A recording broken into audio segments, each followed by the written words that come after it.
Perfecto. Muy buenas noches a todas y todos. Les damos la bienvenida al primer taller de investigación aplicada de la gestión 2025.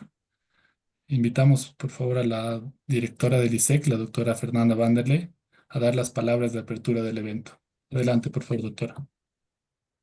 Muy buenas noches a todos y a todas. Quiero primero saludar a nuestro expositor.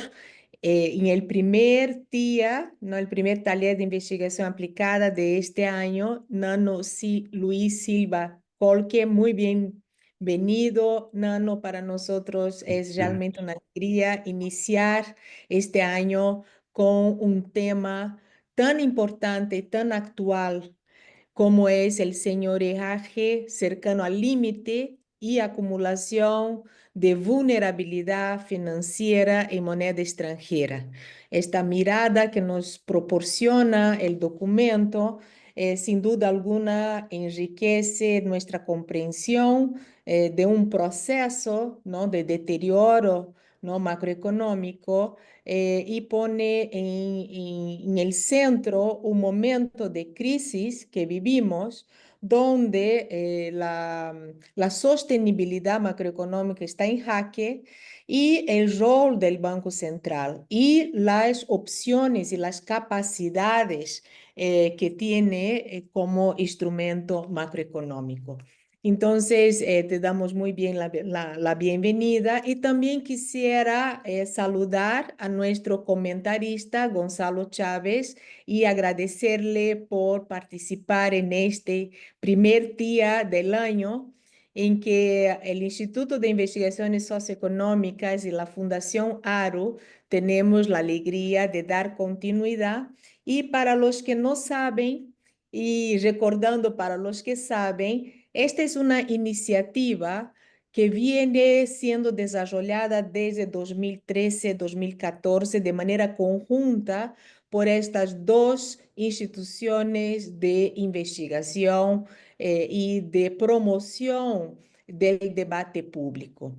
Este es un espacio, la verdad que tenemos pocos en el país, que es un espacio académico en el sentido de que tenemos una discusión con base en algún documento de investigación desarrollado y tenemos la oportunidad de contar con expertos de alto nivel que facilitan un comentario crítico, constructivo, que no solo enriquece el debate con base en evidencia, como también posibilita al autor o a los autores mejorar su documento y seguir una agenda de investigación. En este sentido, realmente somos tanto el ISEC como la Fundación ARU, somos muy felices, contentos de tener y promover este espacio de manera ininterrumpida por tantos años. Así que con estas palabras doy por inaugurado el primer día de 2025. Muchas gracias, estimada doctora. En esta oportunidad, la exposición estará a cargo de Nano Luis Silva. Él es economista por la UMSA y tiene un máster en finanzas empresariales por la Universidad Católica Boliviana de las Maestrías para el Desarrollo. Tiene experiencia como economista en el Banco Central y en la ASFI y como analista de créditos en entidades financieras privadas. También ha ejercido la docencia universitaria en diferentes áreas de economía y finanzas, además de realizar investigaciones y escribir artículos de opinión en la prensa nacional. Damos la bienvenida al investigador Nano Luis Silva, quien presentará su trabajo esta noche. Adelante, por favor. Ok, muy bien.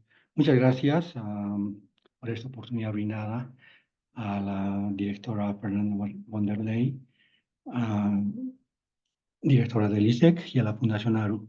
Realmente esta es una gran oportunidad para poder ah, yo exponer eh, algunas ideas en un intento de entender cómo las variables monetarias y financieras administradas en los últimos tiempos han podido conducirnos a la situación en la que nos encontramos actualmente.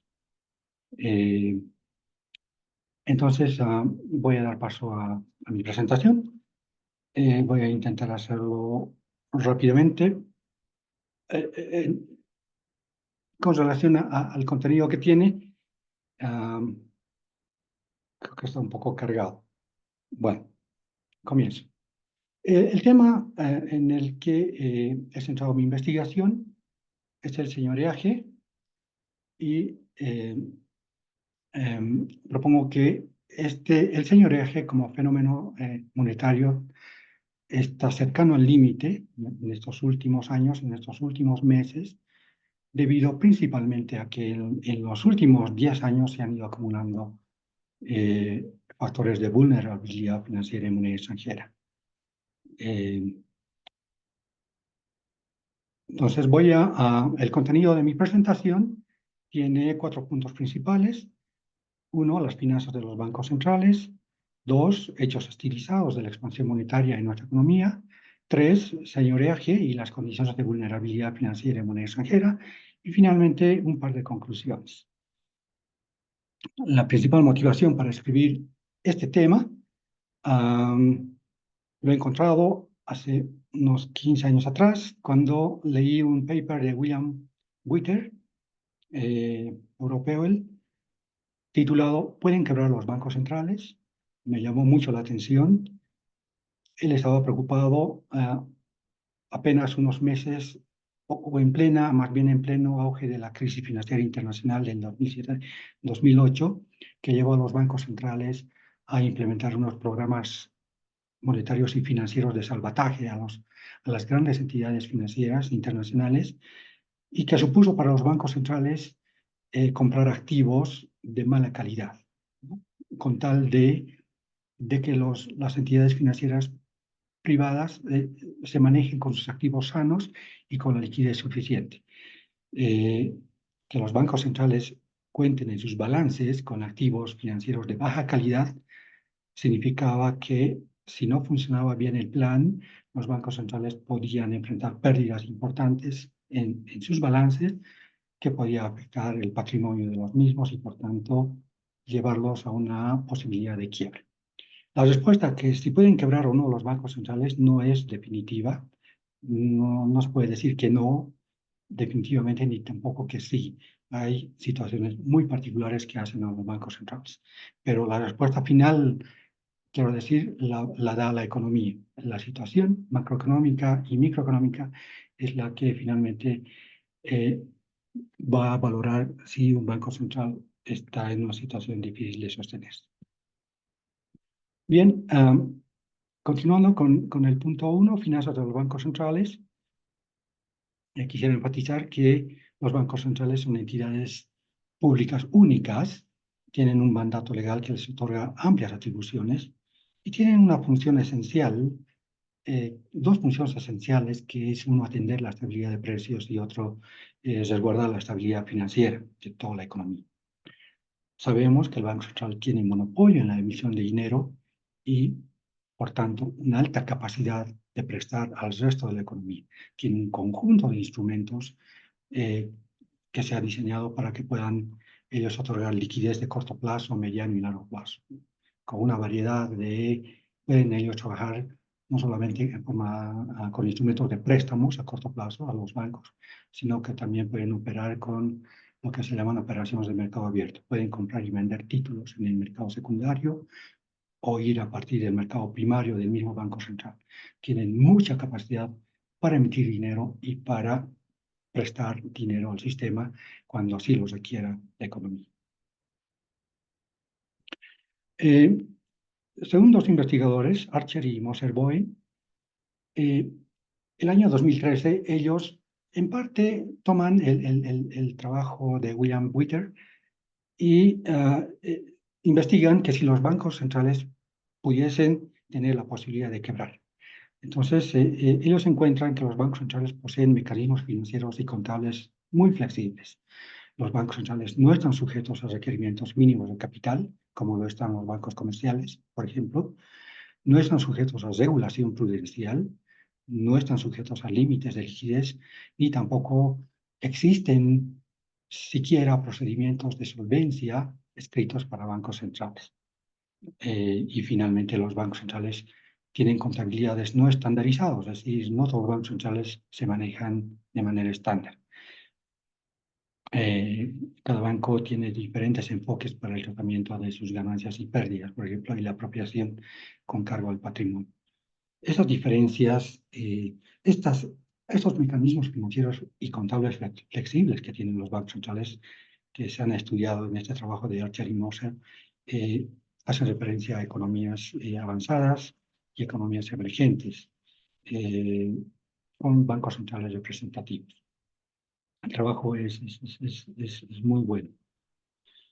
Entonces, quiero partir de algo básico, sencillo, en el sentido de que la emisión de billetes y monedas que el Banco Central efectúa no es tan sencillo como decir la emisión el año pasado fue del, digamos, 15% y por tanto esperamos una inflación aproximadamente del 15% para este año. No es tan así. La emisión es una variable que cambia de valor, que varía semanalmente, mensualmente. Se expande la cantidad de dinero y se la contrae permanentemente porque el Banco Central está velando por mantener condiciones de liquidez adecuadas en la economía. Entonces, si queremos valorar adecuadamente la emisión, si la emisión es demasiado arriesgada o no lo es, tenemos que hacerlo por el lado de los activos que respaldan la emisión. La calidad de los activos que administra el Banco Central, como las reservas internacionales, el crédito neto al sector público o el crédito neto otorgado al sistema financiero, la calidad de esos activos es lo que nos va a dar luces para evaluar la calidad de la emisión de billetes y monedas. Los bancos centrales, particularmente para el caso de Bolivia, y esto viene desde la década de los 60-70, en un trabajo del FMI, los bancos centrales se manejan, si se manejan adecuadamente, se manejan en el marco de lo que se llama programa monetario. Un programa monetario es un ejercicio de consistencia macroeconómica que permite medir los riesgos por encima o por debajo de una emisión de dinero. Entonces, por ejemplo, partiendo del balance del Banco Central, esto que hemos visto en el cuadro anterior, en el lado izquierdo de esta identidad contable tenemos a las reservas internacionales, el crédito interno neto al sector público y el crédito interno al sistema bancario. Ambos como fuentes de emisión de dinero, en este caso base monetaria o emisión es casi igual, son dinero primario. Expresando esta identidad en términos de variaciones e incorporando supuestos, metas y un ejercicio técnico en cada una de estas variables monetarias, tenemos que el ejercicio de consistencia macroeconómica sí es importante llevarla adelante y revisarla permanentemente. Por ejemplo, por el lado de las reservas internacionales, al inicio de una gestión, el Banco Central establece una meta de reservas para este año 2025, por ejemplo, como resultado de ganancias en la cuenta corriente de balanza de pagos, exportaciones menos importaciones, más recepciones de remesas y pagos por servicio de la deuda externa, por ejemplo, y a ello se le adiciona un flujo esperado de desembolsos por financiamiento externo programado. Entonces, estas dos variables importantes nos dan una luz sobre cuál sería la meta de reservas internacionales que se pudiese alcanzar este año. Pero además, como resultado de que en el ámbito monetario se ha efectuado un trabajo similar, una meta de expansión monetaria que tiene que ser consistente con una meta de inflación y de crecimiento económico de la economía. Dados estos ejercicios macroeconómicos, ahora el Banco Central tiene que definir unos techos al crédito interno que se va a otorgar al sector público no financiero y un techo al crédito de liquidez a otorgarse al sistema financiero. Este programa monetario se revisa permanentemente, se hacen los ajustes permanentes porque detrás de ellos hay un conjunto de supuestos y teoría económica que obviamente no se cumplen al 100%. Pero el manejo razonable de las variables monetarias y financieras nos dicen que este es un marco aceptable para hacer macroeconomía desde el punto de vista monetario y financiero. Bien, rápidamente quisiera pasar a ver, a revisar algunos hechos utilizados de la expansión monetaria y fiscal que se han dado entre el 2009 y 2024. Y la pregunta que realizo, que yo me hice es, ¿cuán importante es observar la calidad de los activos que administra el Banco Central, dado que el Banco Central emite billetes y monedas que a la larga se convierten en agregados monetarios que pueden beneficiarnos o perjudicarnos según cómo marche la economía? Entonces, los activos de respaldo son estos que ya les comentaba, las reservas internacionales y los créditos internos al sector público y financiero, además del régimen de tipo de cambio que mantiene el gobierno. Respecto a las reservas internacionales, el gráfico en rojo se ve la evolución de las reservas internacionales como porcentaje del PIB. Las reservas tienen una explicación real, el lado real de la economía, la fortaleza del sector exportador, principalmente la economía y también la dinámica del sector importador. Pero también tienen un componente monetario y financiero, como ya hemos visto antes, ¿no es cierto? Un buen manejo de las variables monetarias y financieras también explican una evolución favorable de las reservas internacionales. A partir del 2014, aproximadamente, las reservas internacionales netas de la economía caen de manera sustancial y peligrosa hasta llegar apenas a un 4 o 5% del PIB actualmente.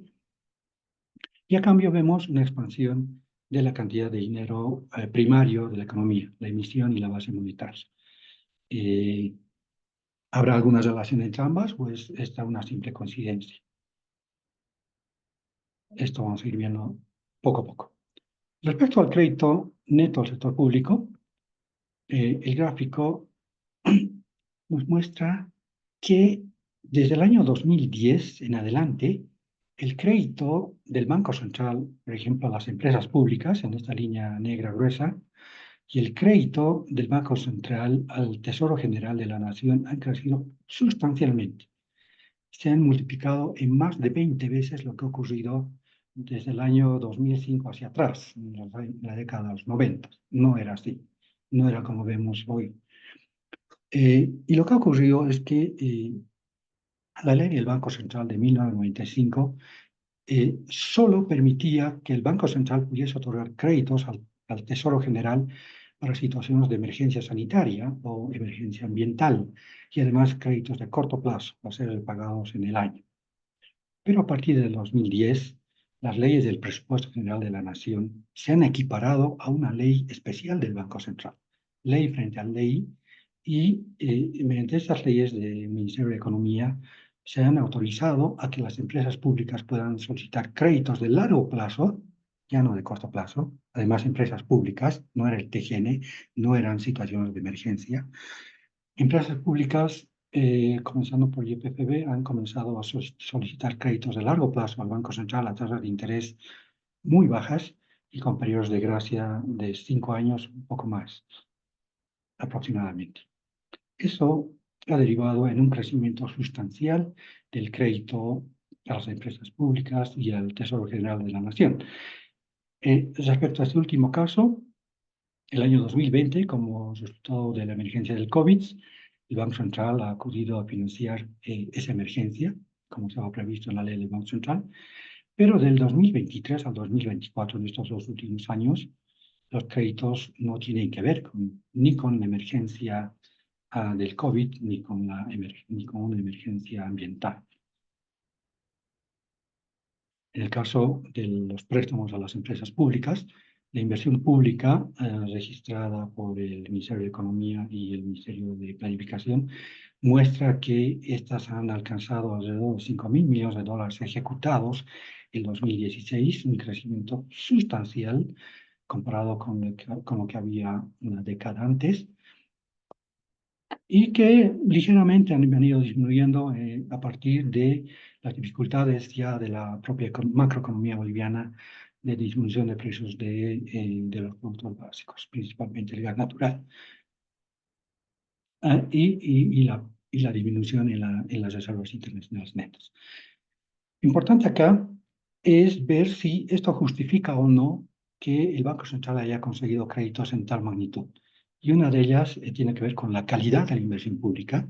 Hay varios trabajos del Fondo Monetario Internacional y aquí en Bolivia también relacionados con la evaluación de la eficiencia de la inversión pública en Bolivia. Un método utilizado en estos trabajos, uno, entre otros, es el análisis de frontera de eficiencia. Entonces, se mide, se valora los inputs y los outputs de la inversión pública. Los inputs como recursos y los outputs como resultados de los proyectos de inversión pública. Para Bolivia se ha encontrado, por ejemplo, que la distancia a la frontera, o sea, al mejor ejecutor de la inversión pública, a la excelencia, digamos, en Bolivia la distancia es del 41%, una distancia muy elevada, o sea que está mostrando una fuerte ineficiencia en la ejecución de la inversión pública. El promedio para América Latina era del 29% en este estudio del 2019. Y en otro trabajo de Cachaga se encuentra que para el periodo 2000-2019, igual la distancia a la frontera es muy elevada, aunque ellos encuentran que ha habido una mejora en este periodo del 2000-2019. Igual se mantiene alrededor del 40% como grado de ineficiencia de la inversión pública. Respecto a los créditos al TGN, lo que les había comentado, en los últimos 2 años, el crédito de liquidez transitoria al Tesoro General, el saldo a diciembre de 2024 asciende a 68.000 millones de bolivianos, muy por encima de lo que fueron los créditos de emergencia por desastres naturales y por el COVID. Esto está mostrando, o sea, estos dos hechos están mostrando la calidad del crédito neto al sector público, una baja calidad. Respecto al crédito neto al sector financiero, perdón, disculpen,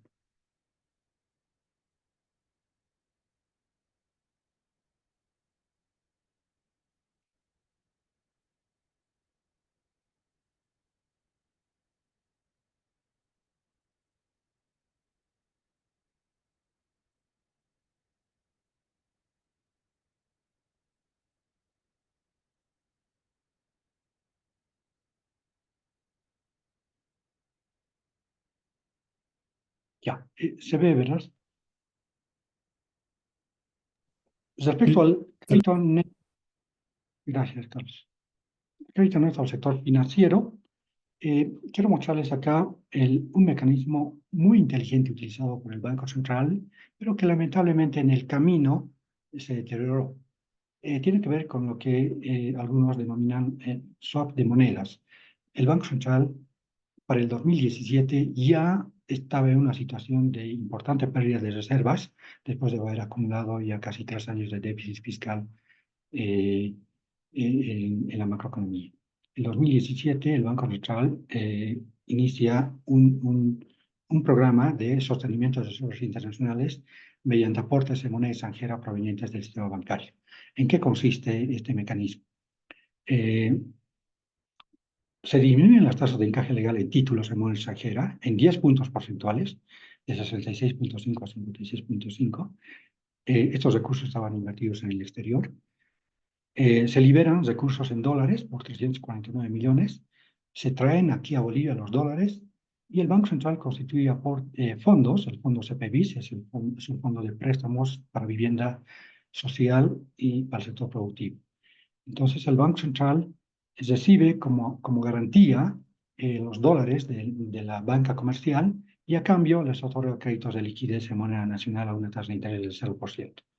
¿Por qué digo que el 2017 esta primera medida fue exitosa y fue muy inteligente? Porque, porque el Banco Central pudo alcanzar dos importantes objetivos este año. Uno, fortalecer las reservas internacionales mediante este mecanismo. Y dos, inyectar liquidez a la economía que tenía en ese momento, estaba enfrentando fuertes problemas de liquidez en moneda nacional. A su vez, la banca, al obtener créditos a 0% de tasa de interés, pudo enfrentar de mejor manera aquella,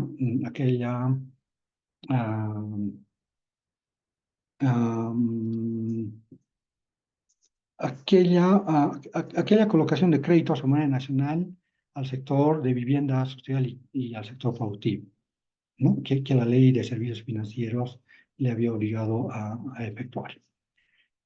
El esquema que se muestra a continuación muestra dos balances, la del Banco Central y de los bancos comerciales, y justamente quiere mostrar el movimiento de cuentas que ha ocurrido en 2017. Los bancos comerciales, como sabemos, han recibido depósitos en moneda extranjera, en ese entonces por alrededor de más o menos 2.500 a 3.000 millones de dólares, de los cuales una fracción, esta fracción, 349 millones, estos depósitos estaban invertidos en el exterior y aquí en Bolivia en moneda extranjera, pero una fracción de ellos pasó a invertirse en cuotas de participación en fondos del Banco Central en moneda extranjera. Este activo para el Banco Central significaba un pasivo, unas obligaciones con el sistema financiero. Entonces los dólares pasados por esta vía fueron a fortalecer las reservas internacionales y como contraparte el Banco Central concedió liquidez al sistema bancario. Ese fue el mecanismo del swap, el canje de monedas. El problema fue hacia adelante. A comienzos del 2018 el Banco Central devuelve los dólares a los bancos, se los devuelve y los bancos repagan los créditos de moneda nacional y todo muy bien. Pero apenas pasan unas semanas, se reinicia otra vez el mismo acuerdo, porque fue exitoso, y se crea el fondo CPBIS 2, por el cual otra vez se renovan las mismas operaciones.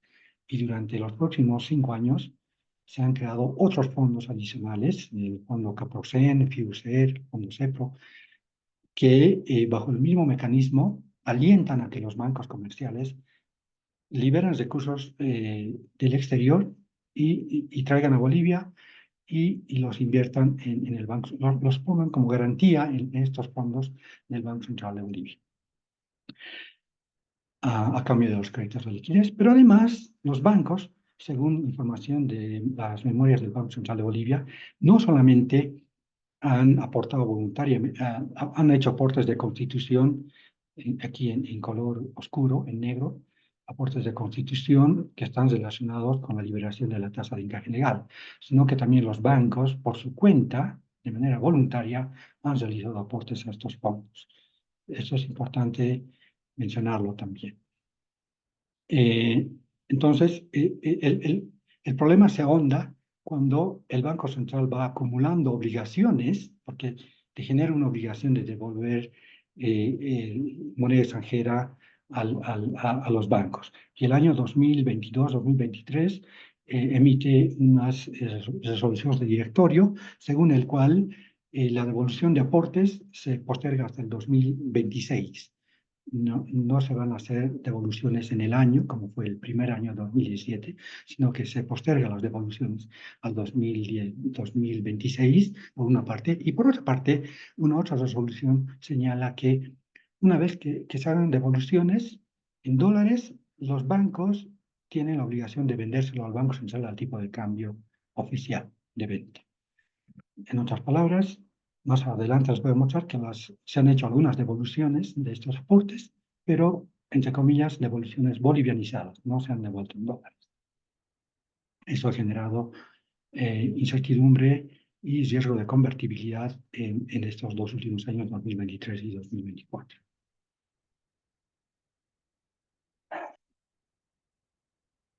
Perdón. Bien, y finalmente el régimen de tipo de cambio. En Bolivia, el tipo de cambio nominal está fijo desde el año 2011, desde fines del 2011, pero antes hubo una apreciación importante efectuada por el Banco Central que apoyó a una desinflación. Por ejemplo, el año 2008 la economía boliviana estaba enfrentando importantes problemas de inflación. Las medidas desde tiros de liquidez y otras medidas han sido fortalecidas por una apreciación acelerada del tipo de cambio nominal que sí ha apoyado a la desinflación en aquel momento. En 2011 igual se ha observado un repunte de inflación y la apreciación más moderada del tipo de cambio nominal también ha ayudado a contener estas presiones inflacionarias. Pero hacia adelante, el tipo de cambio se ha mantenido fijo y además sin sin mayor respaldo sustancial. Lo que se ha dicho antes y se viene diciendo hasta ahora es que el tipo de cambio fijo ancla las expectativas de inflación del público y por tanto ayuda a mantener bajas las tasas de inflación. En esta época del 2010 al 2020, América Latina en su conjunto ha tenido inflación en promedio entre el 4 y 5%. Es decir, la inflación ha estado baja en toda América Latina y no es que los tipos de cambio en las otras economías se hayan mantenido fijas, más bien han ido modificándose. Entonces, el tipo de cambio fijo, eh, eh, según lo que yo veo, lo que está haciendo es atender objetivos fiscales, más bien. El tipo de cambio se ha mantenido fijo y lo que ha hecho es más bien alentar el endeudamiento externo de nuestra economía, así como el endeudamiento interno de la economía. ¿Por qué? ¿Cómo es que los habría alentado? Porque un acreedor externo, pongamos el BIDS o el Banco Mundial o un banco chino, un acreedor externo cuando nos presta a nosotros, ah, tiene que velar por el riesgo crediticio que está enfrentando este acreedor y por el riesgo cambiario. Ambos riesgos podrían afectar la calidad de ese préstamo para el acreedor. Entonces, si nosotros como Bolivia le ofrecemos un tipo de cambio fijo, le estamos asegurando que el riesgo cambiario es nulo, no va a enfrentar riesgo cambiario y le estamos diciendo al acreedor, solamente usted preocúpese por el riesgo crediticio de sus préstamos. El riesgo cambiario no va a tener con nosotros. Ese es el mensaje que el tipo de cambio fijo nominal les ha dado a los acreedores externos.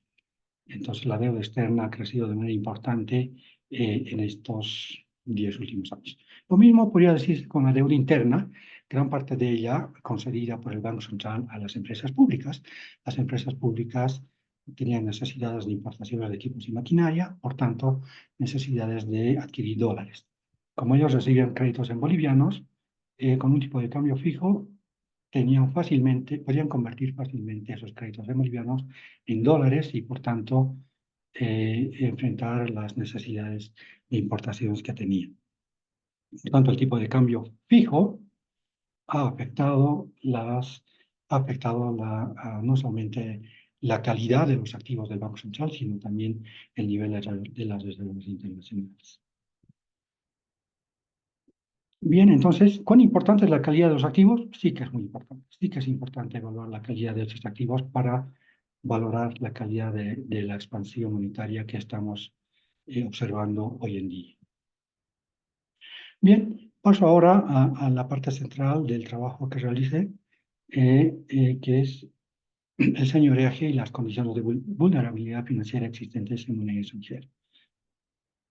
Señoreaje se define como la capacidad del Banco Central para captar recursos reales de la economía, es decir, la capacidad de comprar bienes y servicios en la economía mediante la sola creación de dinero primario nominal, que el Banco Central sí lo puede hacer. Se mide el señoreaje como la expansión monetaria nominal deflactado por el índice de precios, capacidad real de compra del Banco Central. Para América Latina, para el periodo 1960-2016, un trabajo de la CEPAL, si no me equivoco, de Pineda y Acevedo, muestra que en promedio, para este periodo, es un periodo muy largo, 56 años, en promedio, economías como Bolivia, Argentina, Brasil, han estado muy por encima del promedio latinoamericano y son economías que han enfrentado algunos problemas inflacionarios. Otra investigación importante, la de Eisen y Veiga, que habla sobre la economía política del señoreaje, ellos encuentran que aquellos países con mayor inestabilidad política, con regímenes autoritarios, con bancos centrales no independientes con polarizaciones políticas. Estos países, el trabajo dice que han estado mucho más inclinados a acudir al señoreaje más que a acudir a otras fuentes de financiamiento del sector público, como reformas tributarias o como endeudamiento interno o externo.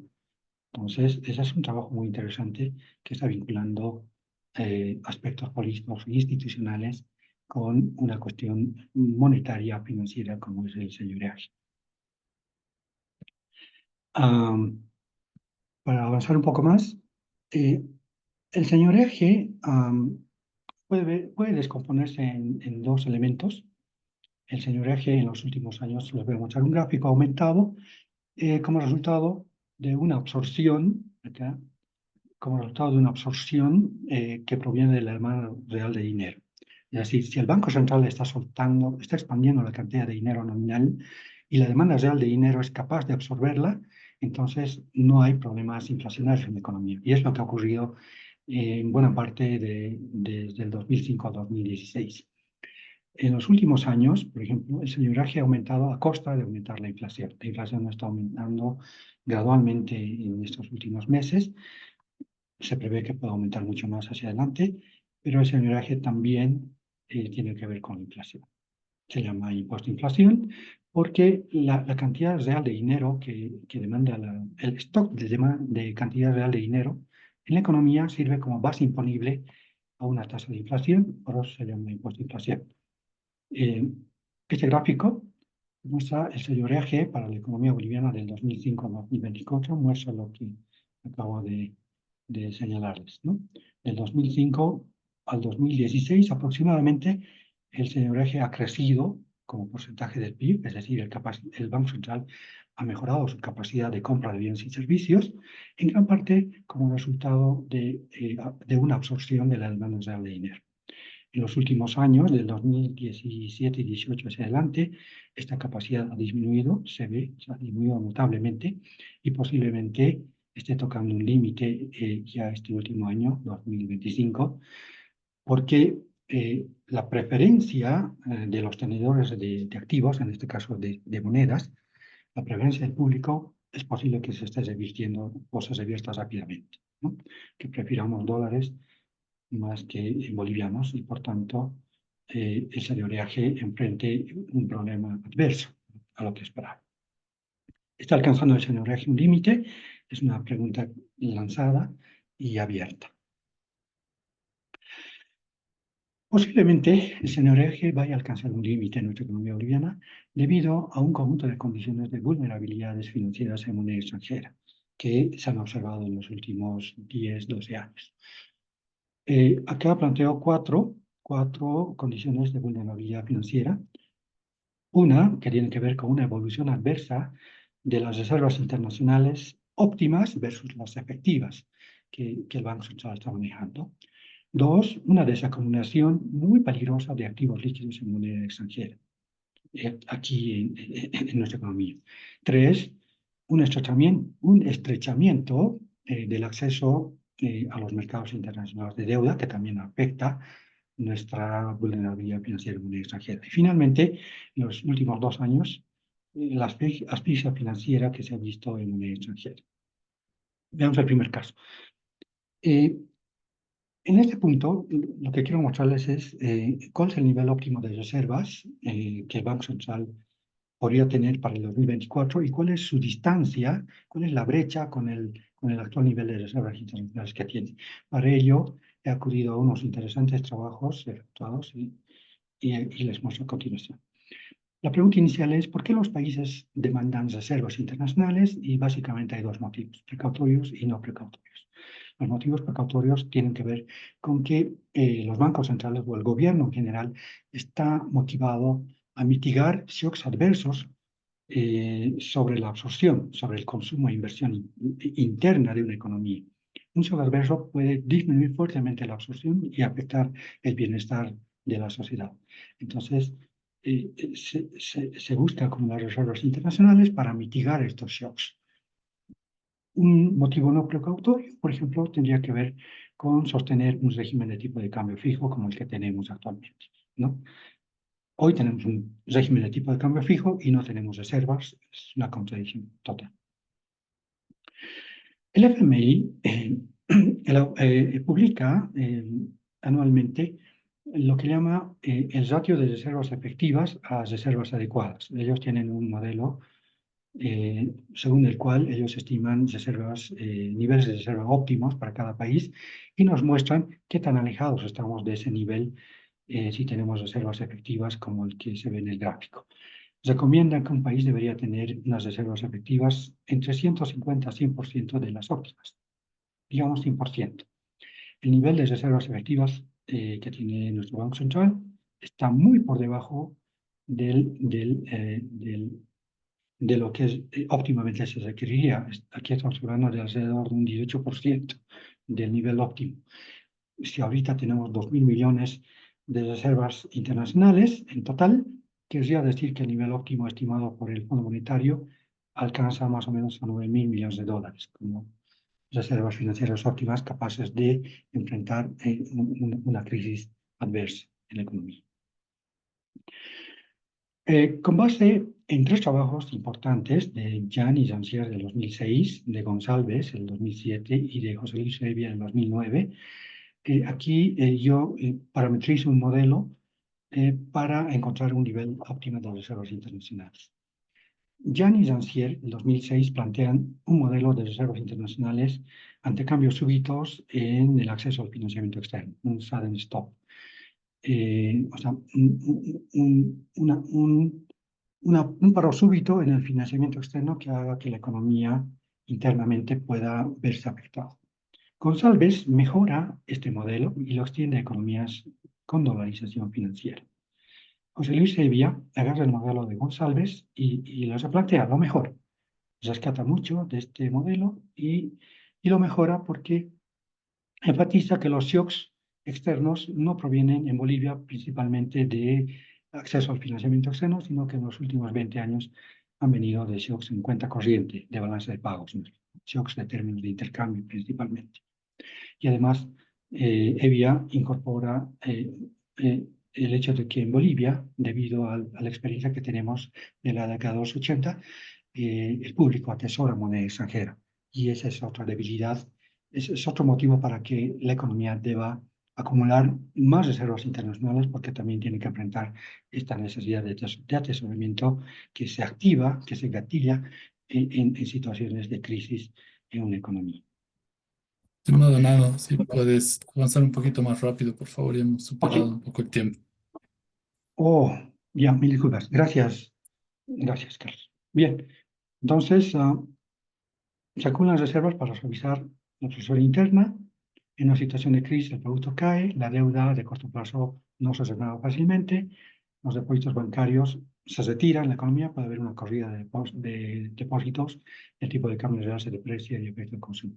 Todo ello afecta a la absorción interna y el bienestar y, por tanto, hay más necesidad de acumular reservas internacionales. Este es el problema matemático, se intenta maximizar una utilidad esperada para la economía. El modelo está parametrizado de esta manera, tiene un conjunto de parámetros, una veintena de parámetros, que hay que ir calibrándolos de manera razonable. Revisando los documentos, yo también he calibrado estos con datos actualizados del 2009 al 2024.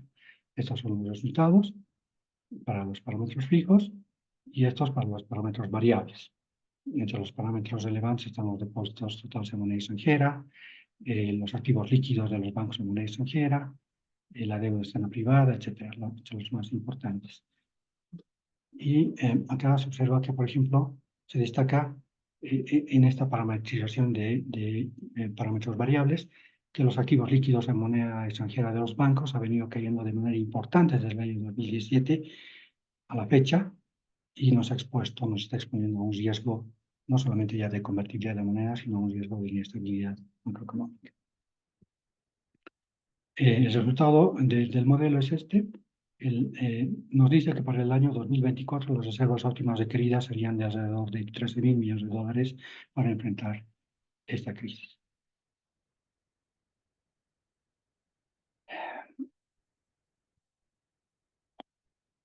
esto que les comentaba, la inversión temporaria en moneda extranjera de los bancos ha disminuido sustancialmente en los últimos 8 años y nos está exponiendo a un riesgo de inestabilidad financiera. O sea, los bancos tienen cada vez menos recursos en moneda extranjera como activos para enfrentar potenciales y posibles retiros de depósitos en moneda extranjera.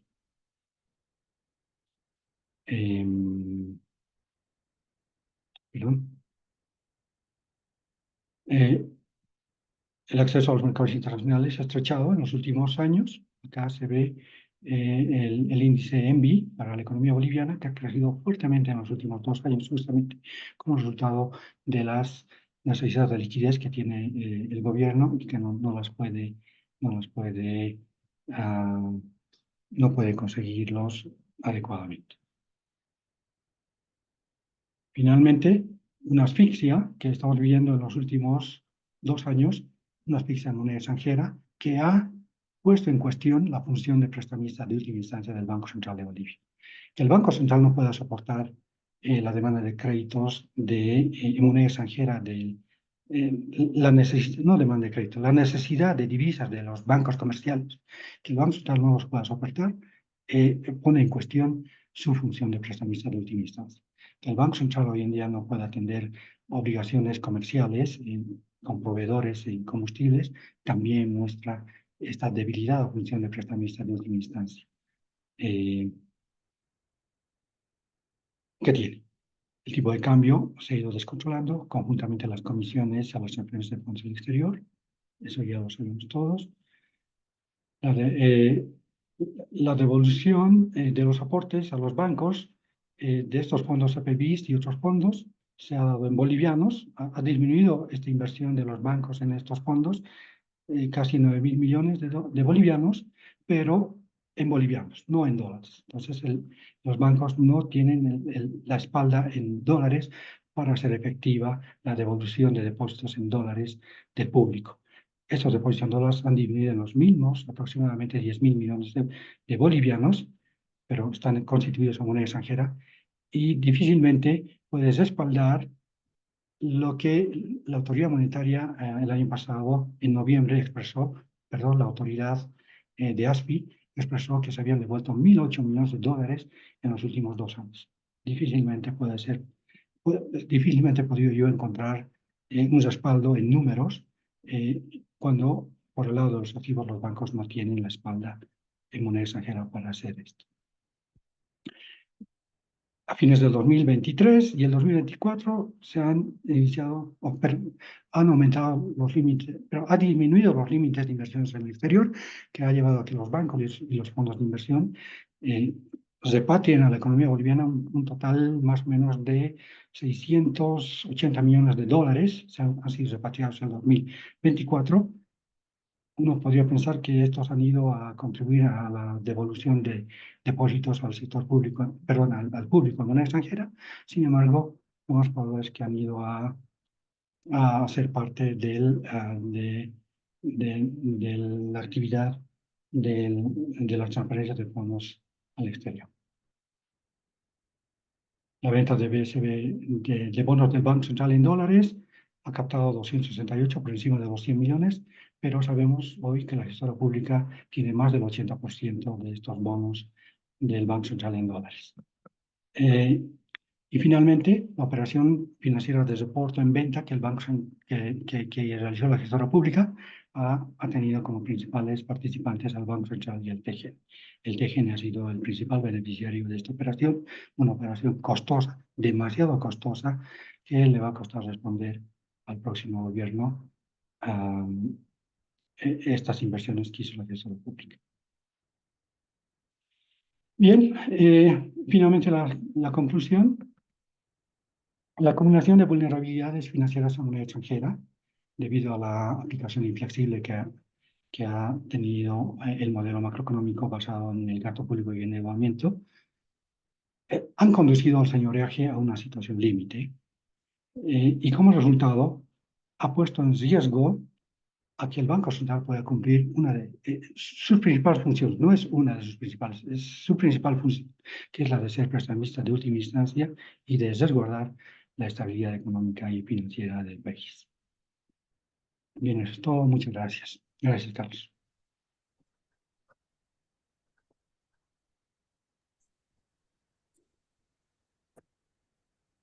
Muchas gracias, Nano. Si puedes, por favor, dejar de compartir.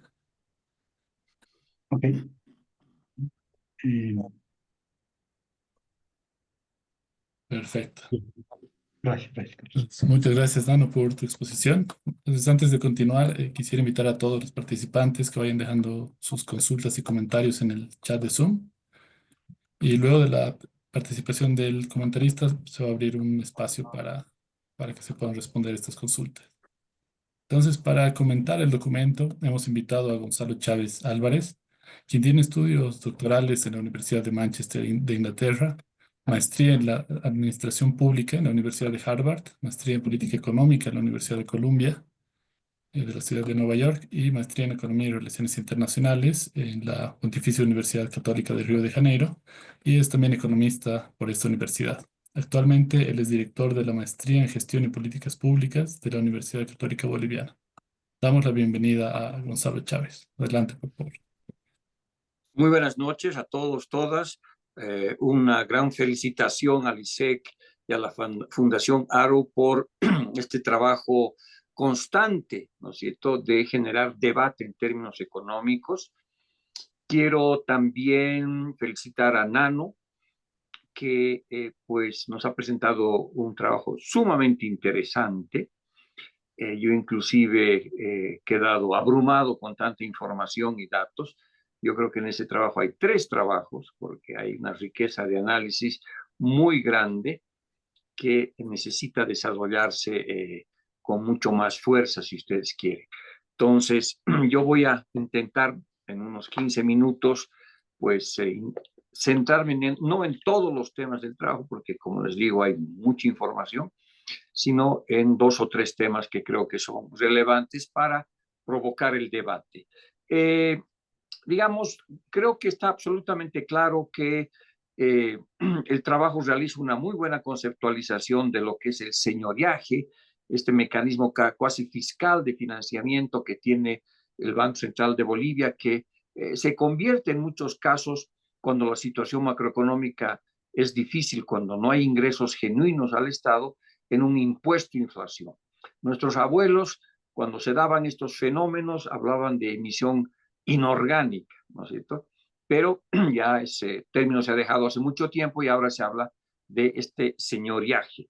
El documento habla muy bien de que el señoreaje hay momentos donde es muy sano porque es una absorción sana, especialmente en momentos de bonanza, pero en momentos de vulnerabilidad puede tener uso riesgoso, como es que el que estamos viendo ahora, porque está financiando gran parte del enorme déficit público que ya subsiste por más de 12 años en la economía boliviana y que en gran parte ha sido financiado con emisión monetaria, con señoreaje en gran parte, y por supuesto esto se ha agravado en los últimos 2 o 3 años, ¿no? También creo que es muy relevante el tema de la discusión del tipo de cambio, cómo el tipo de cambio ha generado, si quieres, una serie de desequilibrios. Y yo adicionaría que el tipo de cambio, digamos, no solamente ha sido importante para bajar el riesgo cambiario de los prestamistas internacionales, pero ha sido un elemento central de distribución del ingreso, ha sido un elemento central de hacer crecer una burbuja de consumo gigantesca, es como el elemento casi yo diría, de libro texto de lo que es el Dutch disease, de la enfermedad holandesa, ¿no? Cuando uno ve el caso boliviano, pues hay muchísimos rasgos de enfermedad holandesa con este tipo de cambio fijo, que además de haber dado seguridad a los inversionistas extranjeros, ha permitido una burbuja de consumo que ha hecho que nuestras importaciones suban pues de algo como 3.000 millones de dólares a más de 13.000 millones de dólares en el auge. Entonces, fue un mecanismo muy importante de generación de un sector comercial muy dinámico, pero subsidiado. En cuanto había un exceso de dólares, el tipo de cambio fijo pues era un elemento de generar rentas comerciales gigantescas y además de importar una inflación barata, ¿no es cierto? Porque en cuanto los otros países devaluaban sus monedas y nosotros al mantener nuestro tipo de cambio, el tipo de cambio real se apreció y eso pues generó una cantidad de importaciones sumamente grande, que es 3 o 4 veces más grande que cualquier exportación, como era el caso, digamos, en algún momento, o doble por lo menos en el caso de los hidrocarburos, ¿no? Pero el tipo de cambio además jugó un papel, yo diría, de distribuidor de renta y obviamente fue subsidiado por el Estado para que baje la inflación también. Entonces creo que esos dos elementos hay que también verlos en la perspectiva de evaluar el tipo de cambio, ¿no? Ahora, el otro elemento que creo que es bien importante resaltar es sobre las reservas internacionales del Banco Central de Bolivia. Como ustedes saben muy bien, estas estaban alrededor de 15.000 millones de dólares allá por el 2014, y cuando se da el shock negativo externo de los precios, cuando la economía boliviana pierde entre 30 y 40% de sus exportaciones, el gobierno utiliza como un fondo de estabilización macroeconómico el nivel de las reservas internacionales y se gasta parte de las reservas internacionales, ¿no? En gran parte de las reservas internacionales. Entonces, pero aquí hay un fenómeno que creo que Nano ha resaltado muy bien. Yo me acuerdo muy bien que hace ya un par de años nos encontramos en la universidad, él también nuestro profesor en maestrías para el desarrollo, en la Escuela Profesional de la Competitividad, y me mostró un par de hojitas donde me contó mucho más en detalle lo que era todos estos fondos CPDs y después que ha tenido varios nombres, ¿no? Y ahí uno ve cómo, en realidad, este fue el mecanismo que cuando las reservas internacionales del Banco Central de Bolivia estaban bajando, el Banco Central de Bolivia vio que habían como 3.000 millones de dólares en los bancos privados y utilizó este mecanismo que en un primer momento era de darle liquidez a la economía, como dice Nano, pero en un segundo momento se convirtió en un mecanismo de mejorar y apoyar las reservas internacionales, utilizando los dólares de los depositantes privados, ¿no es cierto? Y en ese caso, y eso es una pregunta que le dejo a Nano, sería bueno saber cuánto de esta medida fue voluntaria o cuánto fue parte de la política monetaria, y bueno, en la política monetaria no se discute y así tenía que ser, ¿no? Entonces, eso yo creo que es muy importante porque los CPVisas y después los otros programas que introdujeron liquidez, pues también se convirtieron en un mecanismo de darle más reservas al Banco Central de Bolivia, que siguió gastando estas reservas internacionales, como ustedes saben muy bien, en parte para mantener el tipo de cambio fijo, en parte para dar créditos a empresas estatales y por supuesto en parte también para apoyar el déficit público, ¿no? Entonces las reservas internacionales fueron licuadas y si vemos en perspectiva, pues más de 15.000 millones de dólares, tanto del Estado como de los privados, fueron licuados a través de estos mecanismos como el CPBIS 1, 2, 3, 4 y los otros proyectos que existían, ¿no? Entonces, eso creo que es otro elemento súper importante, ¿no? Ahora bien, creo que el documento pues tiene un rigor técnico y metodológico muy importante. Creo que es muy interesante también en el documento la conexión que hace entre lo contable, lo macroeconómico y lo institucional, porque al final del día todo esto pues derivó en una pérdida enorme de autonomía del Banco Central de Bolivia, que no cumplió su ley, porque el Banco Central de Bolivia por su propia ley es independiente, pero se vulneró completamente eso y estos mecanismos que se fueron implementando de todo tipo que menciona Nano, pues rompieron esta independencia que hacia adelante es un desafío muy importante recuperarlo, ¿no? Ahora, ¿qué creo que cuáles son los desafíos que tiene este documento, no cito, con tanta riqueza de información? El primero es el que dije, creo que hay temas donde hay que profundizar más. Por ejemplo, el manejo de las reservas internacionales, creo que es un paper entero que habría que desarrollarlo, en especial el tema que tiene que ver con el financiamiento digamos, de este swap de monedas y cómo eso alteró completamente las reservas internacionales, ¿no? Entonces, creo que el trabajo podría ampliarse en varias direcciones y es un desafío para Nano más adelante, ¿no? Por otra parte, hubiera sido interesante ver un poquito más el detalle, cómo estas variaciones del tipo de cambio y la parte de generar recursos con el swap de monedas para el sector productivo, ¿qué impacto tuvo el sector privado? O sea, el tipo de cambio dice, ok, podría estar afectando la productividad primero negativamente y después positivamente, pero en el caso, el gobierno, uno de los elementos que dice, no, esa plata de dólares que estaba durmiendo el Banco Central, yo he sido capaz de colocarla en un momento de falta de liquidez y he introducido ese dinero a la economía y eso pues ha generado mayor crecimiento. Entonces, creo que ahí se necesita hacer un punto importante sobre el tema del sector privado real, ¿no?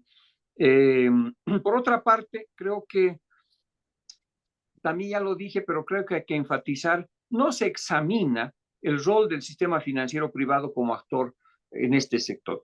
Digamos, ¿qué fue? Esto fue pasivo, los incentivos fueron muy buenos, decir, bueno, hagamos el swap de monedas, ya vas a ganar, tú tienes 3,000 millones de dólares en tus bóvedas sin hacer nada, si me das eso, yo te doy a 0 tasa de interés, ¿no es cierto?, estos dineros para que tú lo prestes y ganas dinero. Fue un sistema de incentivos, fue parte de una política monetaria más contundente, fue un rol activo, fue un rol pasivo.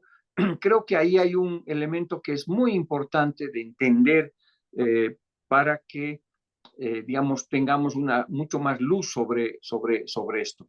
¿Tenían los bancos alguna posibilidad de decir al Banco Central de Bolivia, ¿sabes qué? Deja mis dólares en paz, ¿no es cierto? Y no te los voy a pasar, ¿no? O qué rol jugaron o cómo se manejó eso, la economía política, si quieres, de este manejo de las reservas internacionales, ¿no? También yo creo que es muy importante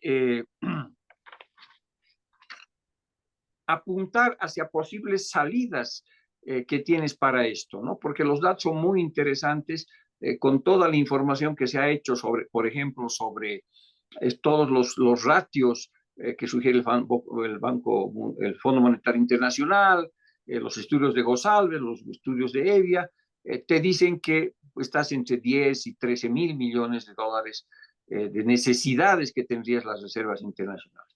Entonces, la siguiente pregunta sobre eso es, bueno, entonces, ¿cómo recompones eso?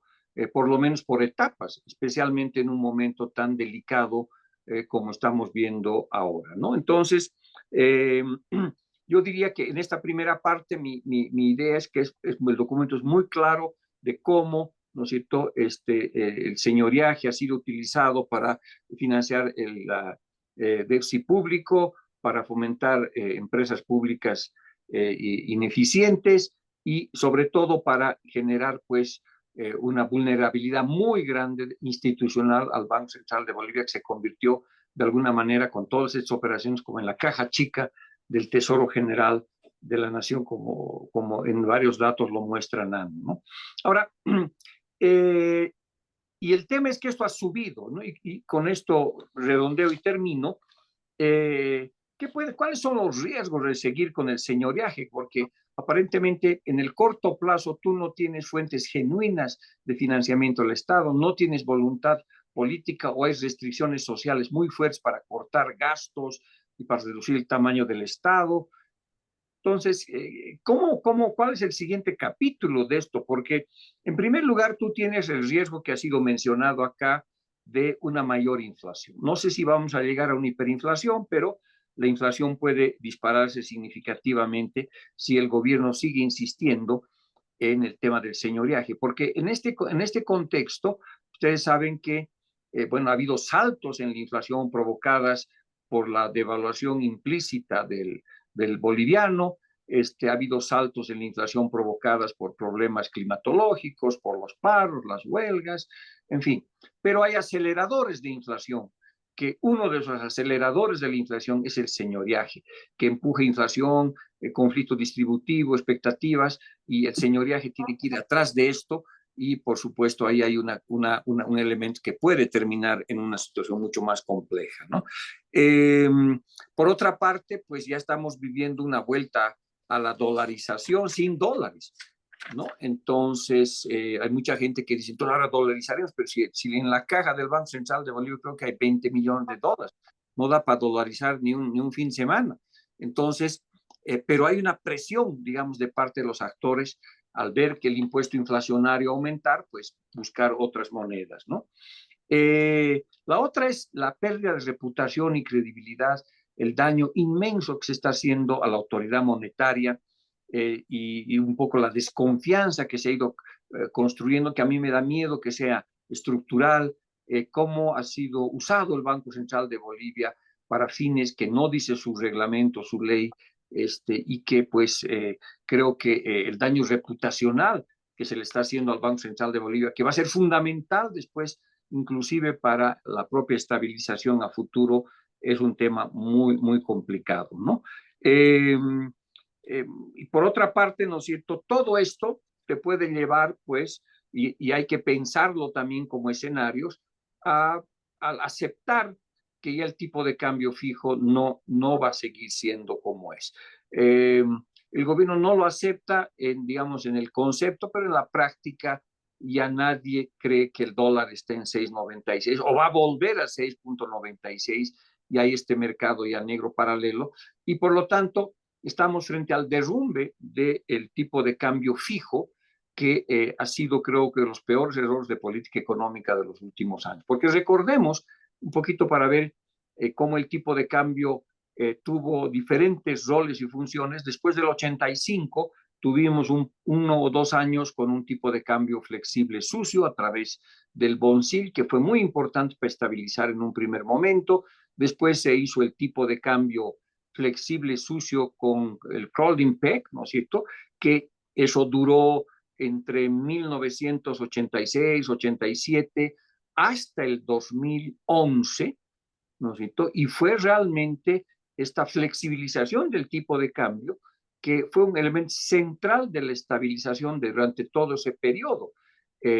Recordemos que el 2006-2007, con estas fluctuaciones que se daba a través del tipo de cambio flexible, sucio, el bolsín y el crawling peg, el dólar estaba costando allá por el año 2006-2007 como 9 o entre 8 y 9 bolivianos, ¿no? Entonces, yo creo que ese tipo de cambio flexible, sucio, con crawling peg fue muy exitoso, y que el gobierno, por presiones inflacionarias, pero sobre todo por razones políticas, porque utilizó el tipo de cambio como un mecanismo para generar una burbuja de consumo, para generar una renta comercial gigantesca, ¿no es cierto?, que le permitió, pues, cambiar, digamos, en gran parte de la sociedad, especialmente el sector informal, donde se generó una renta de más de 13.000 millones de dólares. Entonces, pero eso ocurrió a partir del 2011 hasta ahora, pero ese tipo de cambio fijo, que en realidad era un parámetro, como ustedes saben, entre 6.86, 6.96, pues ahora sin dólares, con las reservas internacionales tremendamente desgastadas, mantenerlo se vuelve muy complejo, y todo el andamiaje de la estabilidad está en riesgo, porque ese tipo de cambio, que si bien generó en un primer momento una enorme distribución de una renta comercial, si bien ayudó a bajar la inflación, ahora tiene los efectos contrarios. Pues la economía política de toda la gente que vivió con el tipo de cambio nominal subsidiado va a ser muy fuerte. Son miles de personas, son alrededor de 13.000 millones de dólares entre legal e ilegal de importaciones, que de alguna manera se beneficiaron de ese tipo de cambio, que ahora no lo puedes mantener, y su transición, que sería lo deseable, ¿no es cierto?, es pues un manejo de economía política central que tienes para hacia adelante. O si esto revienta, pues tal vez la cosa puede acelerarse hacia una inflación mucho más elevada. Entonces, el documento tiene, como ustedes han visto, una enorme riqueza técnica, conceptual, tiene muchos tópicos interesantísimos y sobre todo es muy actual porque nos está interpelando para un elemento central que tiene que ver con el tipo de cambio, ¿no? Y tiene que ver con los grados de estabilidad y hasta dónde vamos a poder seguir con el señoreaje, que es una manera de posponer los problemas porque vas financiando con dinero que se convierte, ¿no es cierto?, después en inflación, en impuesto y después entre aceleración de la inflación, saltos en la inflación, se convierte pues la inflación en un fenómeno mucho más complejo que simplemente pequeños saltos por algún desajuste estructural o coyuntural y se convierte en un fenómeno fuertemente monetario, ¿no? Yo me quedaría por acá y nuevamente felicito a Nano por el trabajo y bueno, creo que hay varios temas ahí que están, que tienen que ser profundizados en investigación y en propuesta, ¿no? Agradecemos a Gonzalo Chávez por los valiosos comentarios a la investigación. Antes de continuar, queremos solicitarles, por favor, puedan llenar el formulario de evaluación del taller que va a estar en el chat. Sus comentarios son muy importantes para la constante mejora. Ahora vamos a abrir el espacio para preguntas del público y una vez tengamos todas las preguntas, vamos a proceder a la respuesta de Nano, tanto a la participación de Gonzalo como a las preguntas. Entonces, pueden levantar la mano si desean hacer la pregunta personalmente o subirlas al chat. Ya tenemos unas cuantas preguntas. Voy a empezar leyendo la primera. David nos dice, muy buenas noches, muy importante estos temas en este tiempo. ¿Será posible contar con la grabación de la reunión? Ahí voy a responder yo. Vamos a tener este veto grabado tanto en las páginas de Facebook y de la Fundación ARU como del ISEC. También va a estar disponible en YouTube, en la página de YouTube del ISEC. Y entonces tenemos unas preguntas de Sergio Salazar. ¿En qué medida la estructura del mercado bancario o el nivel de competitividad del mismo afecta a la estabilidad del tipo de cambio y a todo el proceso y relación contable y económico explicado? El señoreaje es una variable que tendría relación con este papel de mercado bancario activo a través de la emisión estéril o incluso por la tasa de interés interbancaria o más por la penetración bancaria en el país. ¿En qué medida el regulador ASFI tiene holgura o rol activo en la política económica para balancear esto?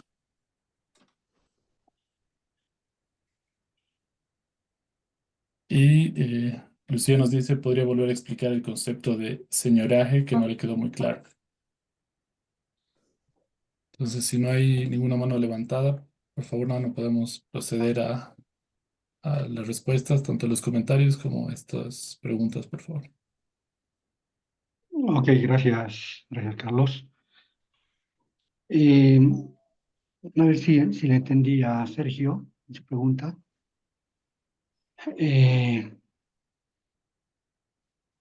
Y en parte está relacionada esta pregunta al comentario que hizo Gonzalo Chávez respecto al rol activo o pasivo de los bancos comerciales en este manejo monetario y financiero.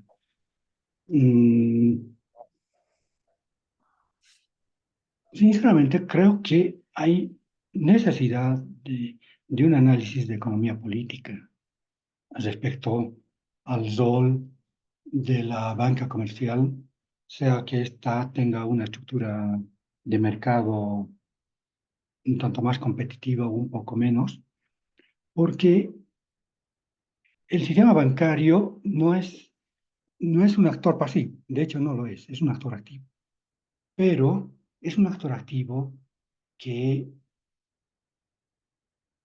que posiblemente tenga algunos intereses en juego en el tema monetario y financiero de la economía. Por ejemplo, en el tema de la devolución de depósitos, que las autoridades de ASFI indicaron que en casi 2 años, 2023-2024, Estos alcanzaron 1.008 millones de dólares de devolución en dólares, pero las cifras no cuadran cuando uno quiere encontrar de dónde salieron estos. Llama la atención que un documento como la memoria de Asoban del 2023, por ejemplo, porque la última no está disponible todavía, este documento de Asoban no, no, mm, no levanta la frente para decir la banca comercial, los bancos múltiples han devuelto, digamos, en el 2023 alrededor de 400 millones de dólares a tal número de cuentas de clientes. No lo dicen. Lo dicen de manera muy, muy de pasada y muy superficial, indicando que la banca ha intentado responder a esta demanda de devolución de depósitos en moneda extranjera.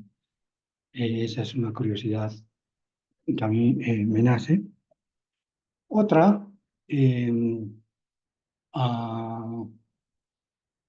ex Banco Fácil ha sido intervenido en abril del año 2023 por una causal de incumplimiento de pagos, entre las causales que están definidas en la Ley de Servicios Financieros, que dan lugar, que gatillan la intervención. Una de las causales, una de las primeras, es el incumplimiento de pagos.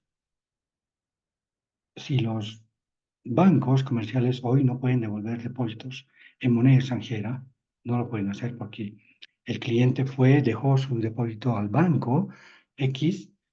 El banco X no le puede decir que el Banco Central primero me haga llegar los dólares y te devuelvo. No puede hacer eso, ¿no es cierto?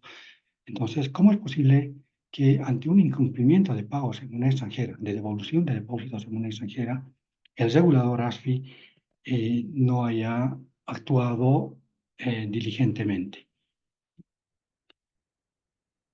Un poco también redondeando el rol de ASFI, que preguntaba Sergio, que también me he cuestionado y también debería formar parte de un trabajo más a fondo hacia adelante, es cómo es que el regulador no ha visto o no quiere ver que los activos líquidos en moneda extranjera de los bancos han estado disminuyendo sustancialmente, como les he mostrado en los gráficos, y cada vez tienen menos espalda para responder el total de obligaciones en moneda extranjera que tienen con el público y también con empresas públicas y con otras entidades. Los informes de ASFI son demasiado generales. Obviamente ahí están sumados la cantidad total de moneda nacional y dicen que los bancos tienen la suficiente liquidez para atender necesidades del público, tienen la suficiente solvencia para hacerlo, etc. Pero cuando entramos a discriminar por moneda, en moneda extranjera no sucede aquello. Otra vez hablando del rol de ASFI, el ex Banco Fácil, en los últimos años, el ex Banco Fácil nació en el 2014, a fines del 2014, y en 8 años, hasta el 2022, tomó el tamaño de un Banco Nacional de Bolivia, Banco Mercantil, o sea, se convirtió en un banco grande en 2022. En los últimos años, 2020-2022, Banco Fácil tenía una calificación de cartera crediticia A, que es la mejor calificación, la A. Existe de la A hasta la EF. La A es la mejor.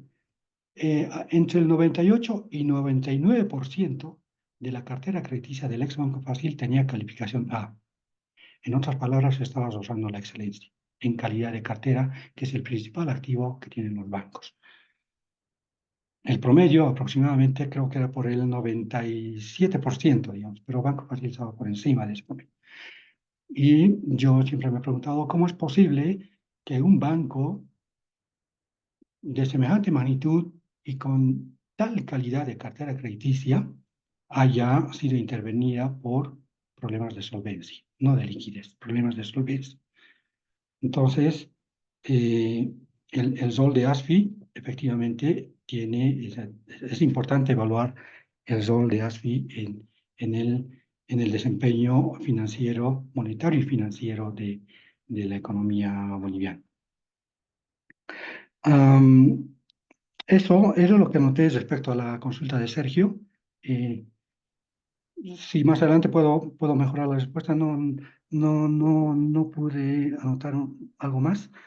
Y respecto a Lucía, que preguntaba sobre el concepto de señoreaje, señoreaje, decíamos, es la capacidad que tiene el Banco Central de poder comprar bienes y servicios en la economía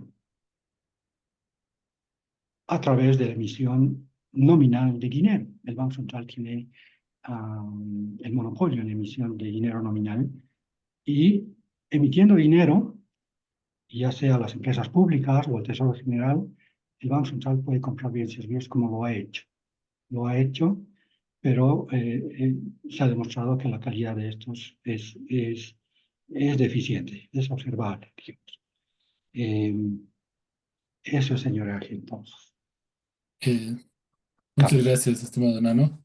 Tenemos unas últimas dos consultas, con estas dos cerramos. Una es para Nano y otra es para Gonzalo.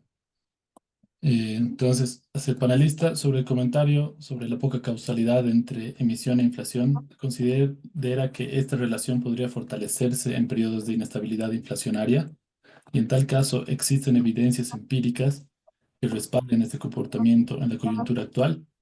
Y la pregunta para Gonzalo es sobre la enfermedad holandesa. La fijación del tipo de cambio es una medida por lo general adoptada por países que reciben ingresos extraordinarios de divisas, con el fin de mitigar el efecto negativo sobre la competitividad de las exportaciones causado por la apreciación de la moneda local, lo que podría generar una enfermedad holandesa. Y Bolivia también fijó su tipo de cambio en un contexto de apreciaciones constantes. ¿En qué consideraría que falló la política cambiaria en este caso? Con estas consultas, por favor, cerramos. Y, Carlos, disculpa, por favor, la consulta dirigida a mí. Eh, no termine de anotarla, por favor. Si consideras sobre el comentario sobre la poca causalidad entre emisión e inflación, considera que esta relación podría fortalecerse en periodos de inestabilidad inflacionaria y en tal caso existen evidencias empíricas que respalden este comportamiento en la coyuntura actual. Ya, gracias. Eh, se ha observado una poca causalidad, efectivamente, entre emisión e inflación. En buena parte, en los, digamos, del 2005 al 2015, porque la emisión se ha revertido contra las reservas internacionales, no contra la inflación. Las reservas internacionales, o sea, el descenso de las reservas ha servido como colchón para este incremento en la emisión.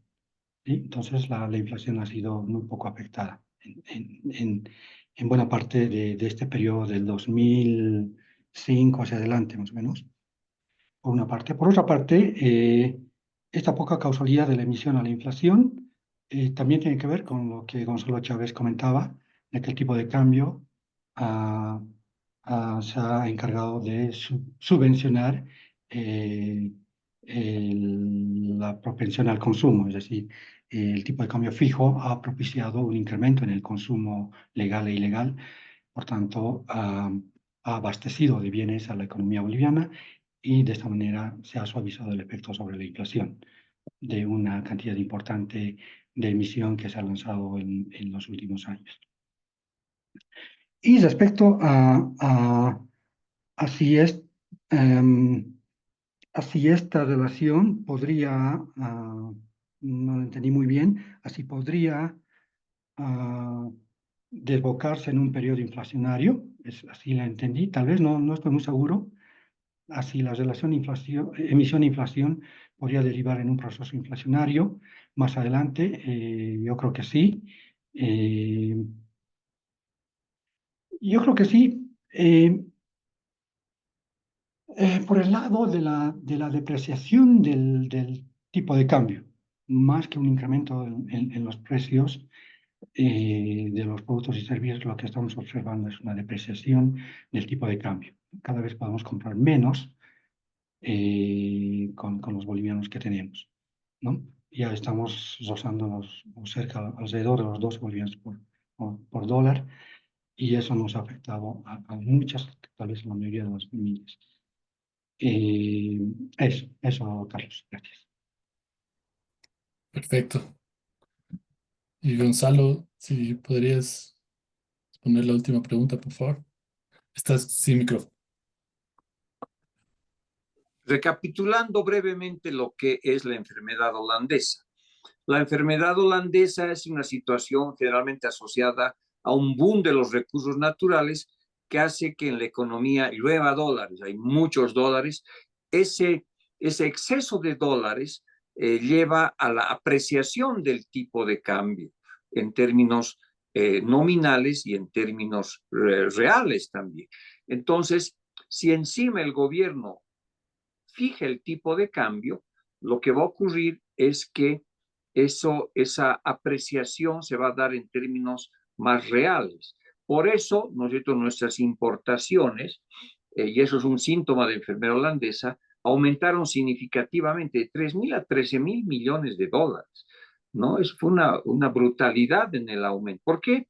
Porque si bien nuestro tipo de cambio nominal estaba fijo, por lo menos hasta el 2014, 2015 y un poquito más, se estaba dando una apreciación del tipo de cambio real, ¿no es cierto?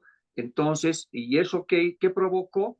Y fue muy funcional a las ideas del gobierno, hizo que nuestras importaciones sean muy baratas, ¿no? Ustedes deben conocer muchas experiencias de cómo los productos de los vecinos de China eran baratísimos, había mucho producto importado barato. En algún momento, hace algunos años, la carne argentina era más barata que la carne de Santa Cruz, por ejemplo, por la apreciación que se producía en el tipo de cambio. Pero esa apreciación al mismo tiempo no afectaba tanto la competitividad de las exportaciones, porque las exportaciones eran de gas y otros minerales, donde en el tipo de cambio real el precio internacional pesa más, ¿no es cierto? Entonces, si estaban aumentando los precios, pues era brutal. Ahora, sí afectaba las exportaciones no tradicionales, ¿no? Entonces, eso pues tiene un efecto muy terrible. Cuando el gas se hace gas, ¿no es cierto? El Dutch disease se sale, digamos, provoca pues la apreciación, un aparato productivo prácticamente que ha desaparecido, que además ha sido fuertemente influenciado por el mercado informal, por el contrabando y demás cosas, y hay muchos rasgos de enfermedad holandesa. Entonces, en ese sentido, cuando tú tienes enfermedad holandesa, lo que tú debías haber permitido es la fluctuación del tipo de cambio para corregir esos problemas. Al no hacerlo, pues has, si quieres, empujado más hacia adelante la apreciación del tipo de cambio real. Ahora, eso era desde el punto de vista macroeconómico, pero desde el punto de vista social y de la creación de renta, pues era una maravilla que tú tengas una nueva burguesía comercial, muchísima gente con empleo, con trabajo, movimiento. O sea, tú te imaginas la cantidad de gente que se ha movido con 15.000, con 13.000 millones de dólares de comercio, pues es mucha gente. Tuvo un impacto social, pero el desajuste macroeconómico fue muy serio y ahora lo vamos a pagar, porque a esos grupos que has subsidiado con el tipo de cambio, te van a cobrar un tipo de cambio barato, porque su modus operandi sigue siendo el comercio. ¿Qué van a traer ahora? Todo está más caro. Por eso las importaciones han caído y obviamente esos son los grupos que dicen, pero un momentito, yo traía todo de afuera muy, muy barato y ahora no puedo traer y no hay dólares. Entonces, eso pues tiene un efecto complicadísimo y si paralelamente no has hecho nada para realmente realizar una sustitución de importaciones, no de las grandes empresas como lo que hace el gobierno, que yo creo que no va a ir muy lejos, sino de los sectores productivos locales, ¿no? Todos estuvieron en una situación dramática. Entonces, fue un gran error, ¿no es cierto?, haber mantenido el tipo de cambio fijo desde la perspectiva macroeconómica, desde el manejo de las reservas internacionales, pero probablemente fue muy útil para generar clientelas sociales y económicas, porque creaste, pues, yo creo que un grupo que es el mismo, que ahora no hay dólares baratos, que te va a colgar, ¿no? Muchísimas gracias, Gonzalo. Bueno, y con eso cerramos. Agradecemos al público por su asistencia al primer taller de investigación aplicada de la gestión 2025. También reiteramos nuestro agradecimiento al investigador Nano Luis Silva por presentarnos los resultados de su interesante investigación y a Gonzalo Chávez por sus valiosos comentarios que seguramente van a ayudar mucho a mejorar el documento. También agradecemos a todos los miembros de la Fundación ARU y del Instituto de Investigaciones Socioeconómicas por hacer este espacio posible y a la Fundación Hans Seidel junto con la Universidad Católica Boliviana por el constante apoyo en esta actividad académica. Con esto concluimos el primer taller de investigación aplicada de esta gestión. Hasta luego y que tengan una buena noche. Buenas noches, gracias. Ok, Muchas buenas gracias. noches. Gracias a todos. Gracias.